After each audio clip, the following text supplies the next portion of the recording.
नमस्कार शेतकरी मित्रो, मी प्राध्यापक मणियार सर, सेंद्रिय मार्गदर्शक. आज आपण आपल्या प्रोडक्टचे रिझल्ट तपासण्यासाठी या ठिकाणी आलेलो आहोत. तर आपण हा जो प्लॉट आहे, आपण या फ्लावरच्या प्लॉटला आपण ट्रीटमेंट दिलेली होती.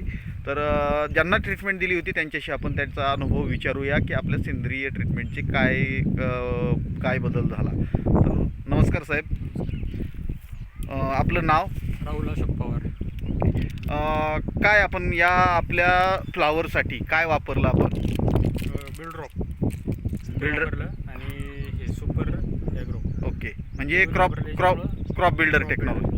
ओके, त्याच्यामुळं रिझल्ट पहिल्यांदा मी फ्लावर व्यवस्थित नव्हती, आता चांगली झालेली आहे हे वापरल्यामुळं. पहिली अवस्था कशी होती फ्लावरची? म्हणजे पहिली म्हणजे असे हेच नव्हती, ग्रीपच नव्हतं फ्लावरला काही, पण हे वापरल्यापासून चांगलं ग्रीप घेतले फ्लावर. वातावरणाचं म्हणजे पावसात लावलेली होती फ्लावर, पावसात लावलेली होती पूर्ण, पण ग्रीपच नव्हती घेत फ्लावर. पण आता चांगली झाडं झालेली आहेत. झाडं दाखवतो तुम्हाला, ते अशी झाडं झालेली सगळी, पानांची साईज वगैरे चांगली झालेली आहे सगळी. ओके, म्हणजे झाडाच्या पानांची साईज चांगल्या प्रकारे झाली, पण चांगले घेतले फ्लावरनी. ओके, साधारणतः साहेब हा किती दिवसाचा प्लॉट आहे? हा आता एक महिन्याचा होऊन गेला. एक महिन्याचा होऊन गेला आता. ओके, म्हणजे किती दिवसाची व्हरायटी ही 45 दिवसाची व्हरायटी. ओके, साधारण तुमचा काय अंदाज आहे किती गळीत होईल? चांगल्यापैकी व्हायला पहिला. तुम्ही प्रत्येक वर्षी फ्लावर करता?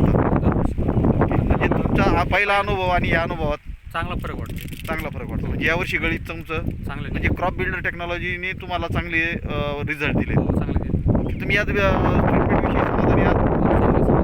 ओके, शेतकरी मित्र, आपण यांना क्रॉप बिल्डर टेक्नॉलॉजी दिल्याच्या नंतर त्यांनी त्यांच्या प्लॉटची ग्रीप हा साधारणतः एक महिन्याचा प्लॉट आहे, 45 दिवसाची व्हरायटी आहे. आणि एक महिन्याच्या प्लॉटला हे जे रिझल्ट आहेत, झाडाच्या पानाची रुंदी, झाडावरचा अटॅक कमी झाला आहे आणि झाडाचं डेव्हलपमेंट चांगल्या प्रकारे झालेली आहे.